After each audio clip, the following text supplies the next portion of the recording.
Welcome to the Clemson Dubcast. It is Friday, May 19th, an eventful week down at Amelia Island, Florida. Actually, it was only Monday to Wednesday, but we've been writing a lot about that, our feel for the situation, our take on the situation, our pseudo gut feelings on how the situation might evolve. Have spent most of this week writing about it, and we will continue to, because we know there's something at the top of mind for everybody out there. So to check it out, go to tigerillustrated.com. My good friends Blake Smith and Brooke Archenhold have been part of the podcast since the beginning, way back in August of 2018. They have an accomplished team of personal injury attorneys at Parham, Smith, and Archenhold, based in Greenville. They are Clemson people, and their skillful attorneys have decades of experience in complicated litigation matters, taking a special interest in medical malpractice, nursing home abuse, and neglect, car accident cases that have left the individuals involved in serious trouble. For a free consultation at Parham, Smith, and Archenhold, call 864-990-4581 or online at parhamlaw.com. That's P-A-R-H-A-M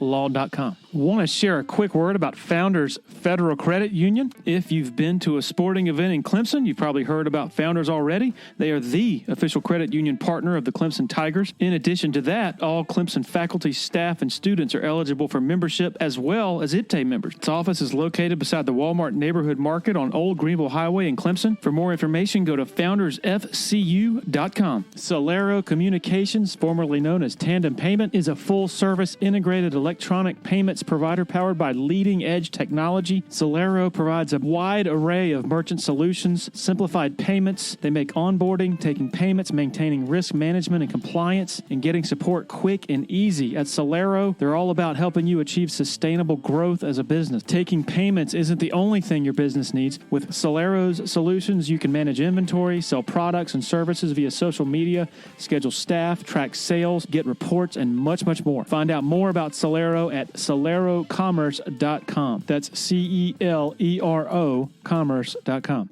Okay, great to catch up here with Grace Raynor of The Athletic. She recently, I guess within the last year, underwent a career change, moving from the Clemson beat to covering something called recruiting and all the many stories that can come from that. Really enjoyed this. Here we go.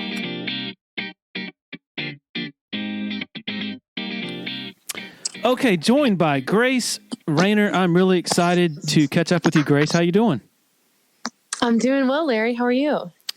I'm great. So, a little birdie, well, not a little birdie, you told me that that you just got back from Chicago, from, I guess, a summit with The Athletic, and now you're packing for Italy, and then when you get back from Italy, you're moving to Virginia.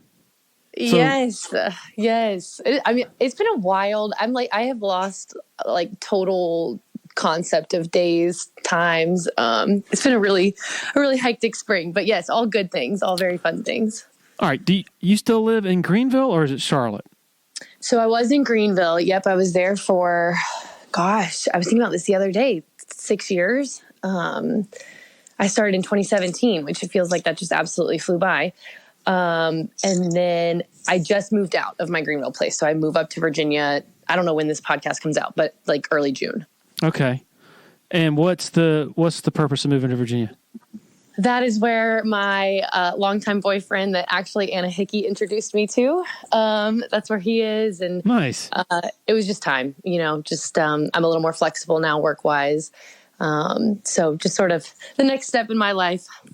And what part of Virginia? Like the Virginia Beach, Norfolk area. So a little total 180 from the mountains of Greenville, but I'm excited to, I've heard that that's a pretty awesome recruiting area. So I'm excited to have some big time talent in my backyard, and then hopefully get to the beach in 15, 20 minutes. Yeah, that sounds fantastic. And then I have to ask about the trip to Italy, because I'm insanely jealous among probably hundreds or thousands of other people. So what are the details of that? Okay. So I've never been out of the country before. So I'm really excited about it, but we are starting in, I feel like I keep getting this order wrong. Also, this was the week where Nick Saban is literally in Italy, and I saw this on Twitter this week, and I was like, am I going to run into Nick Saban? Should I go looking for him? We're starting in Rome, and then we are going to Florence, Cinque Terre, Milan, and Venice. Wow. Is this by car, by train? I think mostly train. Actually, I think exclusively train. We fly into Rome. We'll fly out of Venice. Have you ever been? Rome is the only place in Italy I've been, but yeah. How was it? It's fantastic. It's now it's dirty. It's a big dirty city. So if you go expecting, palatial paradise, you have to wait. You have to wait for that on your subsequent stops after that. But in terms of the history, like, you're sitting on like a park bench that's older than our country, and you're like, oh my God, this building was here when Jesus was walking around, So it's just that part of it was just absolutely fascinating to me, and I assume would probably also be for you. So beware of pickpockets. I'll say that. Good to know. Yep. I guess it's a bus. Yeah. It's around this bus station. I think I have vague memories because it was like 2005, 2006 when we went. But there are pickpockets around the bus station area. There are hundreds and thousands of scooters. That's how they get around mostly, or at least they did when I was there. Okay. But yeah, just a tremendous place. How many nights in Rome? I think it's 2. We land at like 7 a.m. And then we have so our first day is pretty wide open. And then our second day is jam packed. We have like a Rome in a day tour where we just crammed literally everything in. I think it's like 8 hours. So by the end of it, I'm probably going to be pretty crappy, but at least we'll be able to hit all the important stops before we bounce to the next one. The red wine is amazing, mainly because it doesn't have like the sulfites in it. And so it's almost like it's just a different sort of effect almost, if that makes sense. That's what I've heard. It's like lighter than American wine. Yeah. So really, really cool. Well, awesome. That sounds like a great trip. And by the way, speaking of one future Hall of Fame coach, having taken a vacation recently, Dabo Sweeney in Africa on a safari. So cool. Is that what he's doing? So I heard that he was in Africa. I'd probably heard it from you or from Twitter or something. What is he? Is he on a safari? That's apparently that's amazing. I actually asked the esteemed communications director Ross Taylor. I was like, is this true? Is he really in Africa? And he's like, I don't know. I don't totally feel comfortable, sharing all the personal information. I don't know if he would want it out there. And my response was, Dabo's probably the last person on the planet who would not want to tell people about a vacation he just took, so, but, I knew he was going overseas on a vacation that he initially planned that got canceled because of COVID, and that he had penciled this one in a long time out. And that was the reason he missed the ACC meetings at Amelia Island, but I never thought to ask where. I just assumed it was like Europe or something. But I just want to see a picture of him in like all khakis and one of those hats or whatever. That would be amazing with like because when you go on a safari, you get like right up on the animals, right? You're like pretty close with them. Yeah, I mean, I guess I've never been, but there's definitely a metaphor about the ACC being thrown to the lions, or anyway, I don't know, but yeah, I'm guessing that the first media availability he has upon his return will be consumed with his account of his trip, which I can't wait. That is so cool. Good for him. I love seeing, I feel like this is obviously the time of year that coaches, we've always known this, they all go vacation this time of year, and then June they come back and it's absolutely crazy with recruiting visits. But I love that we're sort of seeing more and more glimpses into, like Nick Saban spotted in Italy, and just, I don't know, it kind of humanizes them in a way that it's a good reminder, I think, like, oh yeah, they also take vacations with their families. And it seems like Dabo savors life and all those parts of life, every part of life, more than the other coaches probably do. You just know he's having a blast doing whatever it is you do on a safari. Oh my gosh, yeah. I bet I want to know what his photography skills are like. Like, are we working with an iPhone? Did he bring a disposable camera? Like, what do we have going on here? So, all right, actually, you know what? I wanted to mention something else. Speaking of Dabo and his long-winded accounts of whatever, I was looking at the craziness going on at Colorado right now with, I guess they're basically firing people off the roster, and they have, if you look down the commit list, I'm guessing you've seen it, but it's like, Clemson 21, South Carolina 23, Georgia, whatever, and then it's Colorado 68 commitments. 68. Is that what they're at right now? That's, a couple of days ago, 68 commitments.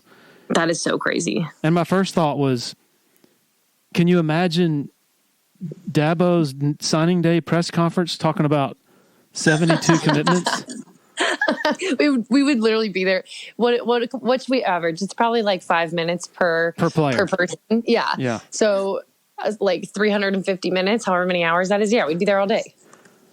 Pretty amazing. All right, your story is so interesting, and I guess let's talk about the Clemson sort of specific part of the story. You replaced Aaron Brenner at the Post and Courier right after the 2016 season, right?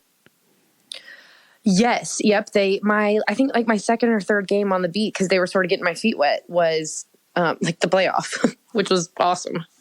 Yeah. And then, well, first of all, what was that like? Because you went from, initially you were working in Charleston for the paper. Correct me if my memory if it's wrong here, but you were doing like human interest type stories, just going out and covering like a sailboat race one day, and then something totally different the next. Is that right?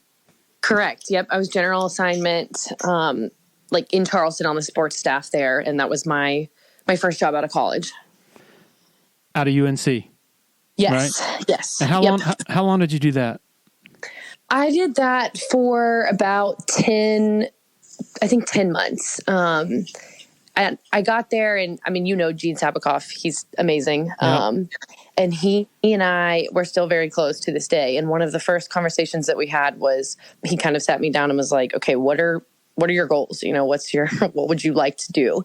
And I had told him that at some point I knew I wanted to cover college sports. I had 2 internships with Major League Baseball, and I really loved it, but I didn't love the schedule of baseball, as I'm sure you can imagine. And so I told him I really want to be on a college beat, and I want them to be nationally relevant in one of the 2 big sports, football or basketball. I didn't care which one. And then obviously I got very lucky that exact scenario opened up at my own paper. But I was there for about a little bit less than a year. Yeah, Aaron Brenner decided to make a career change and went into real estate, which that sounds like he's doing really well at back in his hometown of Denver. So can you remember when you got word, hey, Aaron's leaving and there's going to be an opening and you're right in the wheelhouse of maybe filling it? What was that like?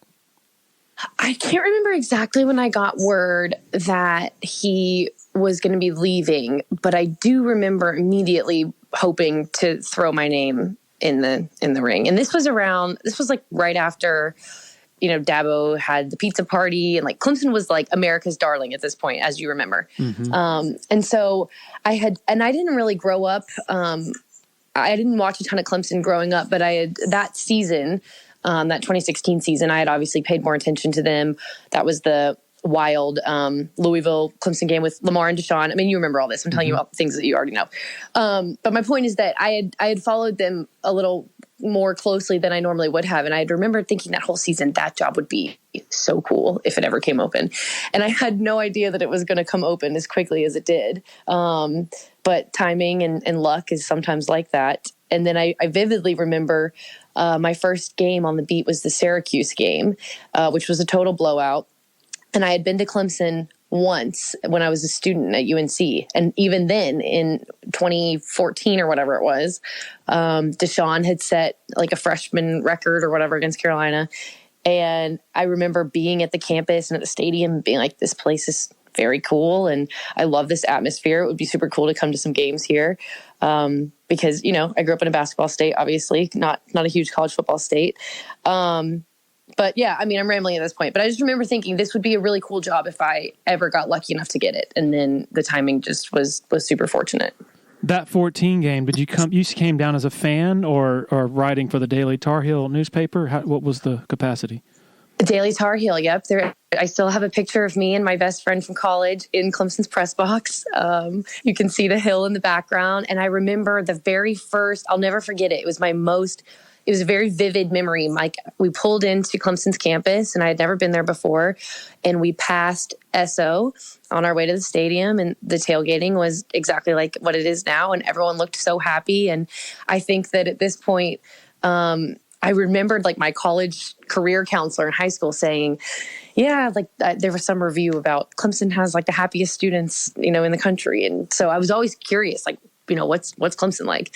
And I'll never forget pulling in that day and passing by SO and being like, man, everyone here looks like they're having an awesome time. Had you previous to that, had you been to any quote unquote big time college football atmosphere, you know, with 80,000 fans in the stands and so on?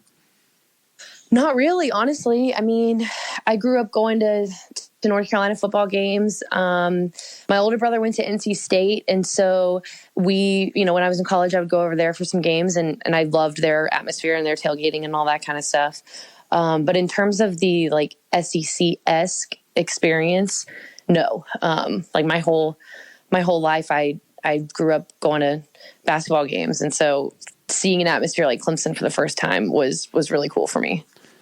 That was really, thinking back to that point, that game, that was really when, that was kind of a pivot point, because the week before Clemson had gone down to Florida State and really outplayed them for most of the game. Cole Stout had started for the last time in that game, and they finally pulled the plug on him. Deshaun comes onto the field and looks like he's better than everybody on the field. And I'll never forget Kirk Herbstreit saying, this kid in the number 4 jersey is going to be the face of college football moving forward. And so a week later, I don't think there was an open date. I think it was the next week. They come back, even though they had lost to Florida State, and it was just a devastating defeat, in the manner in which they lost a close one. There was an air of just of kind of wonder and anticipation, because you just felt like things were really about to take off with Deshaun, and they certainly did. And so that's what sticks out in my mind. That was kind of an important time when you came in a working capacity as a college student that night, I guess. Yeah, I remember just, you know, obviously they're announcing in the press box, you know, he said, I can't remember exactly what the record was. Of course, I was my coverage was on the other side of it. You know, UNC was on the wrong side of this. And I think at that point, I don't fully remember, but I'm pretty sure I do remember being a junior and a senior UNC, and the defense had major issues and, you know, all of these things. So that was sort of a running theme that year. But, yeah, I mean, I still vividly remember, I don't remember all of the details of the game, but I remember being there and being at Death Valley for the first time and being like, whoa, this is a place that I've seen on TV, and this is a cool place to be, and just kind of soaking it all in was really awesome. So the average fan listener who's listening to this is going to think, oh, well, she's a North Carolina fan. She's a Tar Heel fan. Do fans and sort of the outside world, outside meaning outside of the media sort of bubble, do they make too much of, you know, school affiliations and all that, given that it's really, for most of us, it's a job, and it's just, at the end of the day, at least from my perspective and from the perspective of a lot of the people I've been around over the years, you don't really care. You're just glad you finished your work, and you're ready get home and get a beer and watch another game. Is that how it is for you?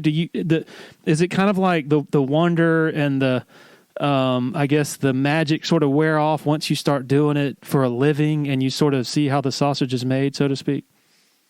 For sure. I mean, I think, and you know this super well, Larry, like game day is just totally different for us on the reporting side than it is on the fan side. And so, and I'm well aware of my weaknesses as a writer. Like game coverage to me was always the hardest part because my brain just doesn't process things super quickly. And so all of a sudden you're asked to process a 3.5 hour sporting event, sometimes in 10 or 15 minutes. And so by the time we're getting to the fourth quarter, I'm like, I was often rooting for a blowout or some sort of obvious storyline, or the most efficient way to get our stories in. So and then it's a long night. We go to press conferences, we talk to players, and you come back, you transcribe, you write. I mean, at that point, all you're thinking about, or at least all I was thinking about, was, all right, how do I write the best story I can in the most efficient, timely manner that I can, and then go home and sit on my couch? So we are rooting for somebody. We're rooting for ourselves. Yes, 100%. Yeah, I mean, look, at least I am. Absolutely, 100%. And that's not to say, like in hindsight, I mean, the 2016 national championship game was still one of the most epic things I will ever see in my life, in my career. That game was wild. But I had a total, and actually sometimes I talk at Carolina and my professor asked me to tell this story. I had like a total meltdown that night in Tampa because I had 10 minutes. It was my fourth game on the Clemson beat. I had 10 minutes to write. I had the sidebar, which at that point, obviously the side story is not obvious if the game story is not obvious. And I had 10 minutes to make it for print and in a paper that I knew was going to be hanging on everyone's walls. And I went home that night and I called my mom crying. And I was like, I don't know if I'm cut out for this. Like, this was so stressful and crazy. And so those close games can be awesome. And of course now, 7 years later, I'm like, that was pretty sick. But at the time, it's just total panic sometimes when you're on deadline and trying to scramble to meet a print deadline, especially. Okay. So is the sidebar that you wrote, is it on that front page? I have no idea. I have never looked back. I never read it back. I could not even tell you. Well, originally the sidebar, it looked obvious at first. Originally, who was Alabama's running back at that time? Was it Bo Scarborough? Yep. Okay, that's what I think the original story was going to be on, because he obviously had a lot of success in the first half, and it kind of looked like it might be headed that way. And then obviously Clemson won, and he got hurt. And so it became kind of, we're headed into the fourth quarter. I'm like, I don't think this is going to hold up anymore. And then, you get down to 6 or 7 minutes left in the fourth quarter and you don't even know what's going to happen in the game, let alone what the tangential storyline is going to be. So to this day, I have not once read it back. I've never Googled it. I have no clue where it was in the paper. And I'm like giving your readers now an open invitation to go, read some of my probably not best work, but I don't know. I don't know where it was in the paper. Do you remember what it was about? I remember the lead was about Renfro's catch, which I don't know that it should have been, because that's the game story. So honestly, no, I don't remember what it was about. I think those moments where you just kind of black out. I saw Taylor Swift 3 weeks ago. I feel like I sort of blacked out during that too. Just a surreal experience. Well, at least you didn't have to write about the concert 10 minutes after. Afterwards. Right. It's going on everyone's wall. Yeah, for sure. So this was legit a traumatic experience that you walked away from saying, I do not even want to think about that night anymore, just because it was so hard. It was, I think I was just, because again, in college, all of my experiences were on a basketball deadline, and obviously basketball games are half the length of a football game. And I am a person that I put a lot of pressure on myself, just career-wise. I think I'm pretty internally motivated. And so I knew obviously the magnitude of this game. I knew that this would be the paper that everyone would buy and hang on their walls. And I was 23, I think. Mm-hmm. And so I knew that this was a huge, seminal moment in my sports writing career. And And all I wanted to do was just knock it out of the park. And I showed up like, I'm ready to go. I'm going to crush this. This is going to be epic. And then it happens, and you have, I think I had 15 minutes before our print deadline arrived. And it was unlike anything I had ever experienced before. And this is 15 minutes after the game ends, and you're not able to go down and do interviews. No and such. quotes. Yep. So at that point, we haven't heard from Dabo. We haven't heard from players. And that's the thing. And I'm sure you obviously experienced this at the Post and Courier too. That's the thing I think sometimes our readers don't fully understand, is that when you're working on a print deadline, like, that's it. You got to send it, because you're not going to be the reason that there's a giant gap in the paper the next day, or the reason that the printers are furious at the whole company because it's late. You just have to kind of roll with it. There's not a lot of time to think about it or craft a nice first sentence or whatever. You're just rolling, which I'm sure you had many of those nights when you were at the Post and Courier. My first season at the Post and Courier, covering Clemson, 2004, early that year, Georgia Tech comes to town. Calvin Johnson is on that team. And Clemson, it's a pretty tight game. Clemson pulls away early to mid fourth, I believe, 24-14. And big time rookie mistake, I start writing. And I have my head in my computer when the most monumental parts of the game happen. It's like Clemson has a 3 and out. Georgia Tech scores a touchdown to make it 24-21, but there's still literally. You're like, I'm good. It's still 3 points. Yeah. There's still less than a minute left, and I'm like, come on. And so I continue to write. Clemson, another 3 and out. Then they have to punt. I'm like, well, surely they're going to get the punt off. Like, Tech has no chance of going, 70 yards in 20 or 30 seconds. Well, the deep famous snapper, last words, Larry. The deep snapper, and I did not see this. Deep snapper literally like dribbles the ball 10 feet backwards and doesn't even come close to getting to the punter. Georgia Tech recovers. What I do see is the game-winning touchdown pass to Calvin Johnson. I literally have to ask people around me, okay, what happened? I'm literally writing down the play-by-play from the accounts of the other writers who were around me who actually did watch. And so that's one thing people really don't understand, is the choices you have to make when you're in that type of situation. Like, you have to calibrate and sort of, it's largely guesswork. Okay, how long is it going to take me to do interviews and such, and then get back up here, and then how much time am I going to have to sit and write a story? And then that's on top of an exhausting day, because like you said you show up to the stadium in Tampa and you're just juiced up for this, Titanic matchup. But then the game lasts like 3.5, 4 hours, and it's exhausting. And so by the time you actually sit down to write, you're just frazzled. I've been through that many, many, many times.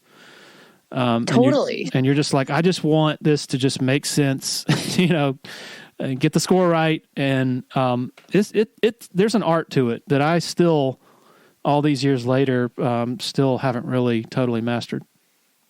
I think you're a great game story writer, because now I feel like, and I think this is journalism in general, right? Like, we've shifted more towards what happened or less towards what happened and more towards the analysis portion of it, which is where I think you really shine, and you process in a way that I've always been impressed with. Like, I just cannot process that quickly. So whatever's going on in your brain, I'm jealous of that. Well, thank you.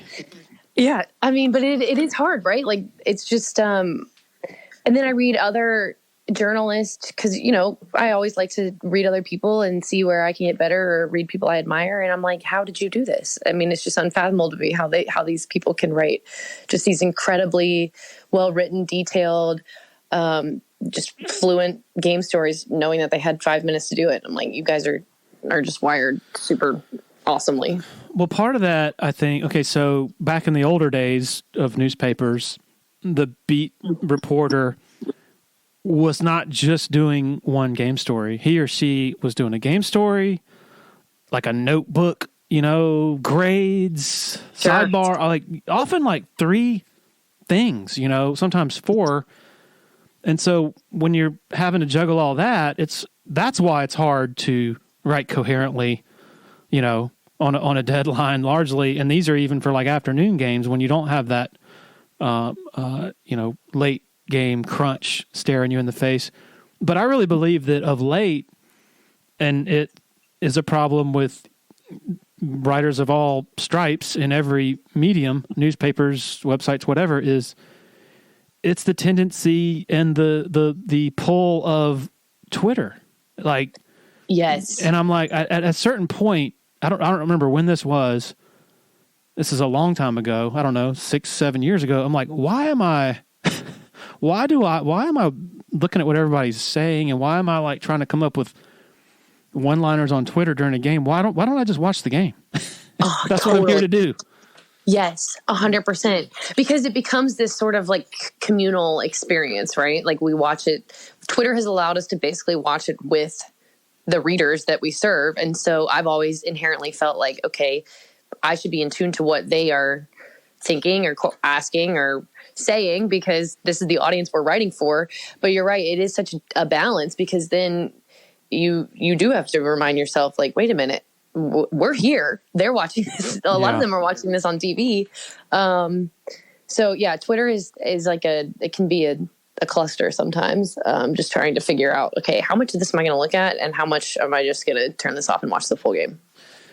So you were also around for the 2018 national championship that was won in Northern California. And you mentioned, and I try to explain this to people, because some people might assume, oh man, that just must have been just a wonderful moment. But you say you're not a fan, but how can you enjoy it like that? You say that it was an amazing experience. And I'm like, well, look, like, no, I'm not sitting there saying, oh my God, Deshaun better Renfro better catch that pass, and then jump up in the air when it happens. It's more during that process, you're just trying to figure out what the hell happened, and so you can, when you do sit down, you can try to do it justice with what you write. And at least in my case, it wasn't until like when I was on the bus in Tampa going back to the hotel at like 3 a.m,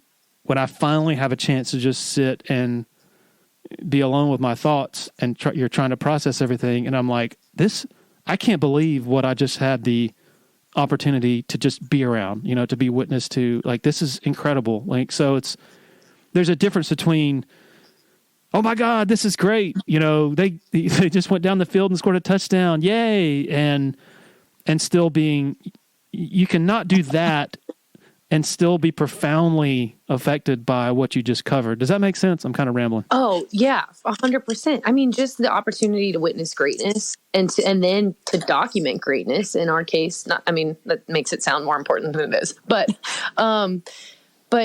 yeah, I mean, I think every sports writer got into our industry because we were captivated by athletes in big moments and big stages. And so to have a front row seat to greatness, I think is so cool. And that's how I felt about that 2018 season.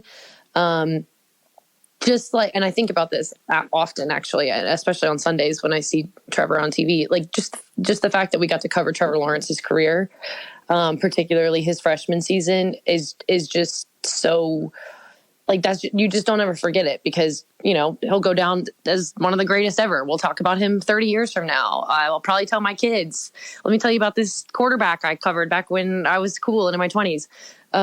It's just, I don't know. You just think about those things, like witnessing history in real time, I think is a really cool experience. At what point, looking back, did you think you started to feel comfortable doing that, covering such a big, such a big beat, one that intimidated you at first, but I'm sure that over time it started to feel normal and not as big, and sort of like you developed a routine and just felt like a smoother process. say I do remember being excited for Trevor's freshman year because I knew that everyone on the beat would be on an even playing field, just in the sense of he's a freshman, so none of us have ever been around him. So I do remember 18 being a year where I started to feel a little better. At that point, the defensive lineman had been there for a really long time, but I had done, and one of the things that I was glad the Post and Courier had done, they had me do a big Christian Wilkins story before I joined the beat. And so that helped me a lot in the sense of just getting familiar with, the faces of this team and SIDs and, the Clemson audience and that kind of stuff. So at that point I felt like I was decently comfortable with the players and sort of had a better understanding of just the roster makeup. But yeah, I would say Trevor's freshman year, because we were all in that same situation where we were like, is Kelly going to win this job? Is he going to keep it? Is this freshman from Georgia going to come, do obviously what he did? But I don't know. It's also such an evolving thing that you never fully feel like totally, I don't know if confidence is the right word. You never totally feel, content, because you're always trying to like do the next thing and be better than you were the season before. There is if somebody's just listening to you and they've never read your work, they're like, oh man, she must not be very good, but you're a tremendous writer, a tremendous storyteller. But I think if you're not insecure, I think insecurity makes people great, because like you just said, you're always worried about this or that. You're trying to be better than you were. You're trying to not be in a certain situation. Do you see what I'm saying? I think that's a key ingredient to your success. I mean, I think I look at our careers similarly. I mean, not to like even put us on the same stratosphere as these athletes, but it is similar, right? Like the second that they get complacent or content, they lose a little bit of their edge or their motivation. And I think we're the same way. And in the same sense that their wins and losses and their great moments and their not so great moments are on display for the entire world to see. So are ours. And so I think about that a lot too, just in terms of, I always want to be, like motivated by something or driven by something. I don't want to say, oh, well, I wrote this story I was proud of, 6 years ago, and then sort of hang your hat on that. I think in some ways we are as good as our most recent story, which is not to say that every story is going to be home run, because it's not. A lot of it is day to day, just coverage of the beat and maintenance of who's hurt and who's in and who's out and the depth chart and all that kind of stuff. But I don't know. I just always wanted to have something pushing me forward. Does that make, I don't know. I feel like I'm rambling now. Absolutely. What about working from home? When you move up here, you're obviously not in a Post and Courier newsroom. I've told people you have to be cut out for that. You have to be driven, sort of a self-starter, because if you're not, then you're like, oh, I'm just going to sleep in or, be distracted by all these things I can do at home instead of an office setting. What was that process like, learning how to, to sort of be your one-person shop, essentially, as far as that goes? That part was hard for me. I think I've gotten into a better rhythm, but I'm a person that I do really well with structure. And that's why I think as exhausting as football season can be, I always looked forward to getting into that routine and just knowing every, Monday I'm going to be doing the same thing for the next 4 months. But it is hard, right? Because you do have to motivate yourself, but you also don't want to be in a situation where, or at least I wasn't, where I look up and I've been writing this story for 6 hours and I haven't seen another human all day, Mm-hmm. So you want to get out and get some fresh air and all that kind of stuff too. But there would be times where I'd be like, do I really need a 2-hour walk? Like, I don't think so. It's hard to sometimes motivate yourself, but once you get into a rhythm, I think it's better. And then I think too, like having a space in your home is so crucial, like a home office or this is where I'm going to do my work stuff. And then when you're done, leave it. With the Post and Courier, you were covering the daily beat, but also a big part of your job was, finding good stories that nobody else had. And then was it 2019 that you went over, when you went over to The Athletic? Yes, it was February of 19. Yep, that's correct. So a much different job. I mean, they hired a bunch of quote unquote beat writers, but your sort of the mission there for each of you was not to really focus as much on the nuts and bolts each day of such and such, turned an ankle or something like that, and more telling the bigger picture stories, maybe writing, I don't know, 3 times a week, correct me if I'm wrong. And then after games, instead of writing just a straight game story, you're telling a big story, like something that somebody can sit there on a Sunday and really sink their teeth into. Am I covering the biggest sort of changes to your responsibilities there when you shifted from the Post and Courier to the Athletic? Yes, for sure. Like, I think it was, someone told me this when I joined the Athletic, and I didn't fully understand what they meant by it until I was in my first season. But they said, I have fewer bylines than normal, but I'm writing more than ever before, if that makes sense. So it was a lot of, I would write 3 times a week instead of 8 times a week. But then if you were to compare the total word count, they were probably equal or maybe even a little bit more at the Athletic, just because the Athletic knew that we were going to be obviously a new outlet coming into markets that had been established for, forever, for years. And so they just wanted to look at it a little bit more big picture wise. But yes, that was definitely the biggest change. And what was that like? Like, it's probably something that was more in your wheelhouse, but still something that took some reprogramming, and that, if there's something, an issue on a Tuesday that pops up, it's not like you're immediately writing about that. You're trying to have some distance to it and write more big picture maybe. So was that an adjustment at all? Just compared to what you had been doing? I think reprogramming is a really good way to put it, because, I mean, you know how we are. We're like, when we see breaking news or we see an injury or we see something, our instinct is to be all over it immediately. And do I need a quick story and comment and tweet it and all this stuff? And so there would be times where, I can't think of a specific example, but there would be injuries where normally at a newspaper, that would be my main story for the day. I'd write a whole story about the injury, what it was, why it mattered, who was next up, blah, blah, blah. And then when I went to the Athletic, it was more of a tweet or more of a quick headline.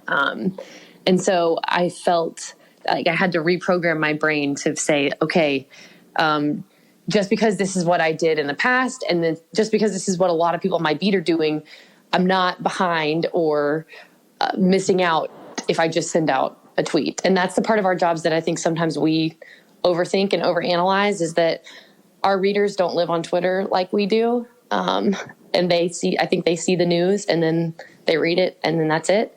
Whereas we're constantly on Twitter and thinking, oh my gosh, I'm 3 minutes behind. The sky is falling. Yeah. Whereas they read it and then they move on.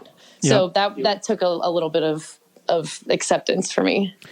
And then I assume the game day and game story routine dramatically different in that with the Post and Courier, particularly for like an 8:00 game, you're slaving away, just trying to get it in before deadline. Whereas with the Athletic, there's a much different type of pressure, but still pressure nonetheless, in that, no, you don't have to spend any time during the game trying to shovel in copy by a deadline, but you do have to go do interviews. And after that hour and a half or sometimes 2 hour long process with Dabo is involved, you're staring at a blank screen at 1 a.m. and you've got to write something, really in depth and thoughtful and something different. Tell me about what that process was like and how that might have sort of posed its own challenges. Yeah, it was a different sort of pressure, sort of like what you were saying. I mean, when you're on a deadline, when you're on a print deadline and you have 10 minutes, you don't have any time to overthink. When you don't have a print deadline and you have all the freedom in the world to explore anything you want, I'm the queen of overthinking. And so that's oftentimes where I would find myself, is it would be 1 a.m. and a bunch of the print writers would be finished because, they wrote through their original print story. They were working with something when the game ended, and then they updated it. Whereas I was sort of starting from scratch. And so I loved the freedom of that. And I loved feeling like I had the time and the space to sort of dive into things from a little bit larger viewpoint. But I do remember being like, oh my gosh, my brain is about to break in like 30 minutes and I got to turn this in. And I would overthink that constantly. So different type of pressure for sure. If you're in the Columbia or Sumter or PD areas and you're in any way interested in buying and selling a home, commercial property, land, need to consider reaching out to Uptown Realty. They're based out of Sumter and run by a friend of mine, Patrick Enzer, big Clemson guy, used to cover the Tigers in a newspaper capacity, longtime supporter of Tiger Illustrated, longtime listener to the Dubcast. The home buying process should be an enjoyable experience, so let Patrick and his staff do all the heavy lifting. All you got to do is pick up the phone and call 803-774-0435 or go to uptownrealtysc.com. When you're ready for a complete renovation in your home or business, open the door to more with Harris Home and Harris Commercial. Their local experienced team will totally transform any room space, from beautiful floor coverings to construction to finished details. Harris handles every step of your renovation process, whether it's a kitchen or living room or an industrial or educational setting, like some of the positively stunning work they've done at Clemson University. Go to discoverharris.com and experience a total renovation transformation from Harris Home and Harris Commercial. Another loyal supporter of the Dubcast is Blackacre Law Firm in Greenville, a subsidiary of Parham Smith and Archenhold. Blackacre helps South Carolina residents achieve their dreams of home ownership by providing experienced professional representation for real estate closings. Attention to detail is crucial in real estate law. Blackacre is committed to making sure nothing gets by them preparing residential or commercial closings. Blackacre also offers estate planning services for their clients in the Greenville area. Find out more about Blackacre at 864-326-3507.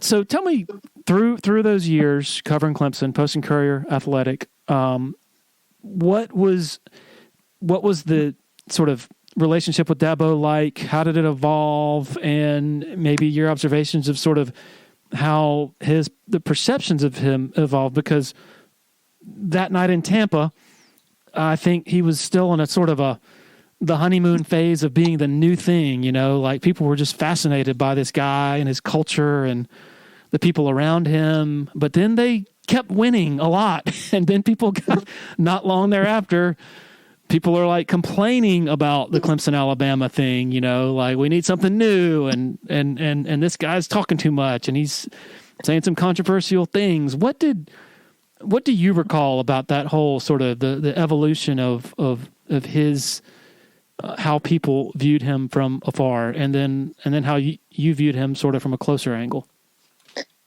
Yeah. I mean, I think the thing that I always think about with Dabo is that he's always been someone who has spoken his mind. And so I've never left an interview being like, I wonder what he really meant. Like, you always know exactly what Dabo Swinney is thinking, right? For better or for worse, we usually know what he's thinking. But it was interesting to see sort of the evolution, as you were talking about, because more people were starting to pay attention. And so that was the big thing that I started to notice. Was I was surprised when I first started covering Clemson at how relatively small the base was compared to what I thought it would be, and compared to Ohio State, Alabama. I didn't realize that it was sort of a smaller alumni base, and et cetera. And so I think at first it was, when he was speaking his mind and saying certain things, we were sort of still tapping into a local market. And then as they started to win at the rate that they did, he very quickly grew into a national market. And then the more he would speak his mind on things, the more people wanted to know what he had to say. And with that came more criticism and, more people weighing in. And I think too, he started to, as they started winning and as he's starting to become more vocal, then we go into the pandemic where people are on social media all day long, right? Because we're all stuck at home. And so we're all just doom scrolling all day. And that, I think, started conversations and sort of, ignited different things. But I think it's been fascinating. I think he went from, Clemson in many ways was sort of America's darlings, and beating Big Bad Alabama and the pizza party and BYOG and all that good stuff to, okay, they've arrived and now people are chasing them. And no one really wanted to hear the Clemson underdog motif anymore. I know that the last time you were in Clemson, I don't remember when that was, last fall, I guess. You and I were sort of, talking about asking ourselves some of the same questions most people are asking, including Clemson fans, and that is, all right, how is this going to be able to be sustained? The model he built was built under different parameters, with no NIL, no transfer portal, to say nothing of no juggernaut over there in Athens winning back-to-back national titles. Curious what and this sort of dovetails into your responsibilities now covering recruiting. What do you make of Clemson's stature right now? Obviously, they slipped the last 2 years, lost 6 combined games, but still they're recruiting pretty good. So just curious what's your take on the sort of state of Clemson recruiting right now, state of the perception and state of things, just the program as a whole. Yeah. I mean, I remember going into, I guess it was last season. I think it was going into the 2022 season. I remember thinking, whatever happens in this off season ahead of the 2022 season is sort of, we're going to look back on this 5-10 years from now. And I think it's going to be a defining moment in where Clemson heads, right? Because they're sort of at this crossroads and they're coming off of all of the success of the playoff. And then obviously we saw them struggle in 2021 and we were wondering what's going to happen with DJ and all of these things. And I just remember thinking like, this is going to be a defining moment one way or the other. And so I look at Clemson now and I think that Dabo still does things the way that he believes in. And I think that it's different from a lot of major programs. And that's where I think people sometimes have a hard time with it because he doesn't operate like some of the people that are in his level of success are operating. He sort of does things his own way. But I really think, and I've thought about this a lot, I really think the way that we're going to view Clemson moving forward, honestly, sort of depends on what happens with the ACC. Like I've thought about this in the sense of if they can't get out, and if they are stuck until 2036, while the Big Ten and the SEC are tripling them in revenue, like, is this it? Like, have we seen the best of Clemson? And I don't know the answer to that question. And I'm sure this will be on a bulletin board or locker room material right now. But I just wonder, like, can you compete? Can any team compete? Not just Clemson. Can anyone, not in the Big Ten or the SEC, win at a national level when they're tripling them in revenue? And that's what I don't know. And how about, we have very quickly gotten to the point, just 2 summers ago, I'll never forget, at the start of NIL, it seemed like every story that was written on an NIL deal had this little disclaimer. NCAA rules prohibit schools from signing,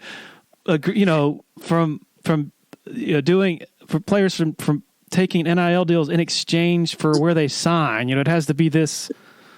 It just deteriorated so quickly, so rapidly from there to the point where it's like, okay, this is freaking pay for play outright. And now we're at the point where coaches and others are openly saying, hey, if you're not in the game of, paying this big money recruit, whatever he wants to go to your school, then you're going to be in some trouble. What do you think about Clemson's positioning in that respect? Because, yes, they have NIL. They don't have their heads in the sand, and they are making an earnest effort at that. But I do think Dabo genuinely is still going to be turned off at any sort of demand, so to speak, of, yeah, coach, George is offering me $500,000, so you're going to have to match that. I think he would tell the guy to just leave his office at that point. And so I'm just curious where you think, given that, Clemson's viability from that perspective moving forward. Yeah, I look at it in this class alone, right? They are 0 for 4 on quarterback recruits, correct? And I'm not saying that I don't know what went into all of the other kids' decisions, so I don't want to insinuate that they just left or they didn't pick Clemson solely because of NIL. But I do think that that's going to be a huge part of it is, and that's one of the big questions I've had is Clemson going to play the game? Because you're right. In a lot of ways, if you're not playing the game, you're going to get left behind. And that's not to say that you can't play the game differently than your competitors are, but you still have to be in the conversation. And I think why Clemson was so good in 16 and in 18 was they had that mix, right? Where they got their 5 stars, they got their Trevor Lawrences, their Dexter Lawrences, Christian Wilkins, all that good stuff. And then they meshed it with the Isaiah Simmonses of the world, the Hunter Renfros of the world that they developed, and it made for this very dominant, very effective strategy. And so now, as we're seeing NIL sort of change the game and sort of change recruiting, I still think Clemson is going to be exceptional at development. And I think their talent evaluation is as good as anyone in the country. But at the end of the day, you do have to have 5 stars. And I know that Ari Wasserman, my coworker, rants about this all the time. Stars matter, blah, blah, blah, blah. But, Clemson won the national championship in 2018 because they had a 5-star quarterback, right? Granted, the 2-star wide receiver in 2016 was the one who caught the game-winning pass, but they still have had big-time 5-star quarterbacks. And so I wonder about that too. And then I wonder as well, if you're a coach in the SEC or the Big Ten and you're recruiting against Clemson, that's got to be something that you bring up, right? Like, do you want to go play in the ACC where they're making a third of the revenue that we are? Or do you want to come here and play in the biggest games with the biggest TV rights? So I think that's part of it too, that you've got sort of 2 different things working against you, if you will. I think maybe the best way to crystallize the big NIL question with regard to Clemson and how much it could cost them not really, swinging with the big dogs, so to speak, is just take a look at that decade, the superstars of that decade, starting with Sammy Watkins, Deshaun Watson, Christian Wilkins, Dexter Lawrence, T. Higgins, maybe a couple of others. How many of those guys under these parameters would have still come to Clemson with Clemson? Or would have gone somewhere else. Yeah. And that's a question we'll never know the answer to, right? But yeah, it's a great question. I don't know. But if you're being honest, right. You have to say, they might not have gotten any of it, and maybe not close. Yeah, I feel like I could make an argument that I think Trevor Lawrence probably comes to Clemson regardless. I don't know. I say this out loud, and I'm like, maybe I don't know. Like, it just felt like he and Dabo clicked from the start, and Clemson was a little later in his recruitment and all that stuff. But I don't know. And I also don't, and this is something I've ranted about a lot, is that with the college football's issues with NIL right now, and with how much of a mess it can be and all these things, I hate when the kids get blamed, because I think it's the adults that are that are sort of driving this ship and ruining this. And so, if I'm a 5-star quarterback and I've got suitors, I'm probably going to ask. That's what we do in our normal jobs, right? Like, that's how capitalism works, is we decide. Now I'm really going on a rant, but when we interview for jobs or we decide where we're going to work, we talk money. Like, that's a thing that happens. So if I'm a 5-star quarterback, I'm probably doing the same thing, honestly. Well, and like in the case of Cade Klubnik, I remember his mother telling me, he doesn't give a crap about NIL. He just wants to go to Clemson to become a better man and this and that. And his family is well off. But I think that, and that's great for them. Certainly I'm not saying that's the wrong approach to take, but the longer we go and the more normalized and certainly, of course, legal this is, even the athletes, the high profile athletes that are from means, so to speak, and who aren't living paycheck to paycheck, who's gonna think it's smart to turn down $500,000 or whatever? It's money that you've earned through your profile. Even though you haven't earned it in college yet, it's still. I think you're going to find fewer and fewer people saying, "No, I'm good, not making all that money. I'm just going to wait 3 years to when I maybe have a big payday, maybe, Right. So going to be fascinating. Can we talk about your, the transition to recruiting writer from Clemson beat writer and just how that took shape? Oh, sure. Let's see. When did I start that? Like a year ago, May of last year, maybe. I just felt like it was sort of the next step career-wise, if you will. Like at that point I had been on the Clemson beat for, 5 seasons, 6 seasons. And so I think I was like creatively sort of ready for another challenge. And then also I knew just in my personal life, I was probably going to be needing some flexibility soon. And so that was a lot of it, was that, I love Greenville and I would love to settle there, but I knew that was probably not going to be in the cards for me, just personal life wise. Mm-hmm. And so I sort of pitched it to them because I wanted to, first of all, as you well know, people are absolutely obsessed with recruiting. Also, our dog is barking, so if you hear that, that's what that is. But I didn't realize fully how invested people were until I started covering it, in the sense that, like, if you're a team that's operating at an elite level, people want to know, are we going to sustain this? And if you're a team that's struggling, people want to know if they should have some hope. And then you throw in NIL and you throw in the transfer portal. And I just think recruiting is, it's unlike anything we've ever seen before in college football. And I just find it really fascinating. I find roster construction very fascinating. Why kids are drawn to certain schools, why schools are drawn to certain geographical areas, whatever. I don't know. I just felt like there was just a wealth of topics to cover at that point. And then we obviously live in an area of the country that is so fertile, just recruiting wise, being in the Southeast. And so that's kind of how that came about. I just kind of pitched like can we go a little hybrid-y here and sort of branch me out a little bit more and use, some of the knowledge that we have learned from the way Clemson operates, and then sort of look at this a little bit more nationally. Intimidating at all to just totally start something new, try to tackle something new and something that doesn't, there are no events. There's nothing that happens that you're writing about, really. There's no game, no press conference. You have to go find almost everything that you're writing about, right? For sure. And that was, I felt like it was equal parts intimidating and also like so riveting and exciting, right? Because you're no longer beholden to whatever you see.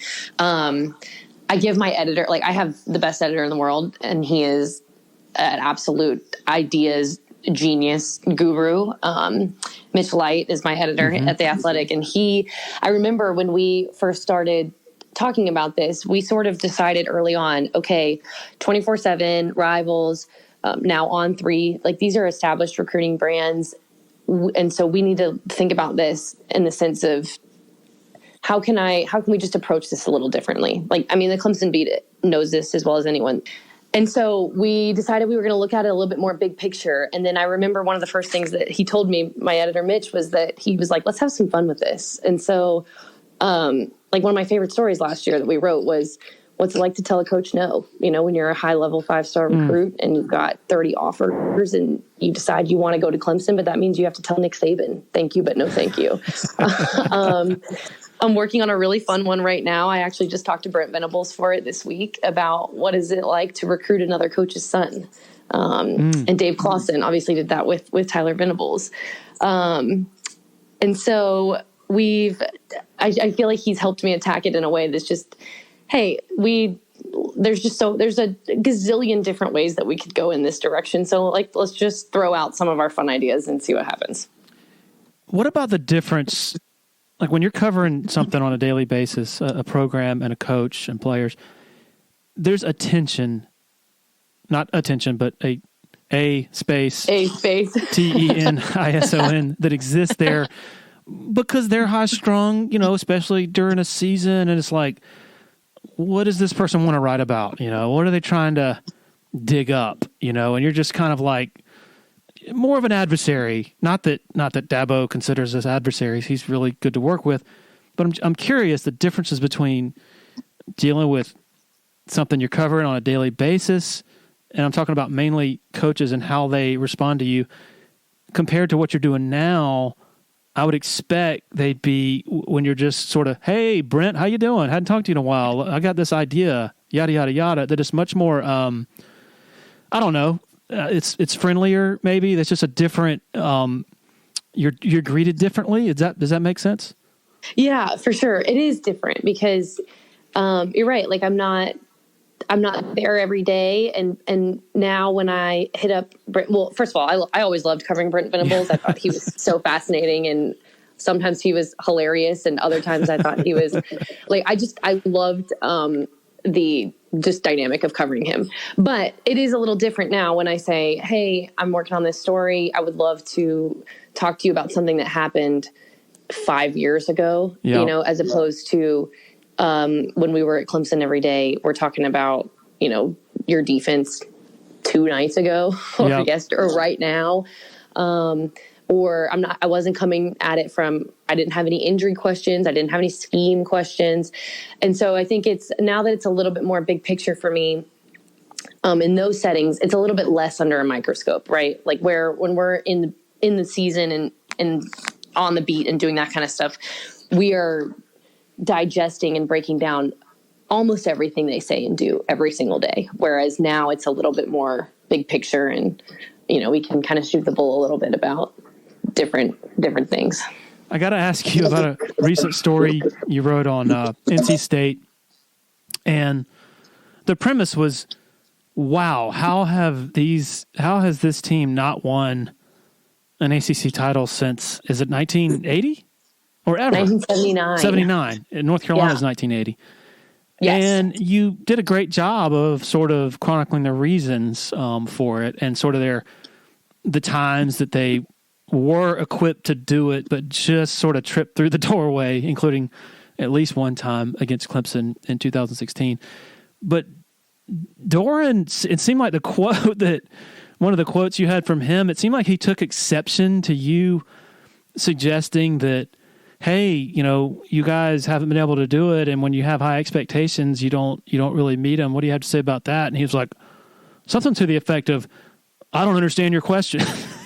Can you take me back to that? I'm curious to hear more about that interaction. Totally. Yes. I mean, I will say, and I'll start with this. I feel I have a lot of respect for Doran for even having this conversation with me, because when I pitched this story to NC State's SID, well, actually, let me back up. We were going to write this story, regardless, because we were doing an off-season project where we're looking at interesting programs that are either at a critical juncture, or maybe like Georgia's, sustaining a lot of success right now, just programs that we're fascinated by. And so I knew that if we were going to write this story about NC State sort of struggling to get over the hump, not only would it be like just not me doing my job as a journalist, but it would also be unfair to all of our readers for me to not try to talk to Dave Doran and Boo Corrigan at NC State. And so I sent the request into NC State's SID, and I was pleasantly surprised when Doran agreed. And I give him a lot of credit, because essentially in my pitch, I said, I'm working on this story about how NC State has been historically dominant, but has struggled to get over the hump and take the next step. And obviously he's been there for 10 years.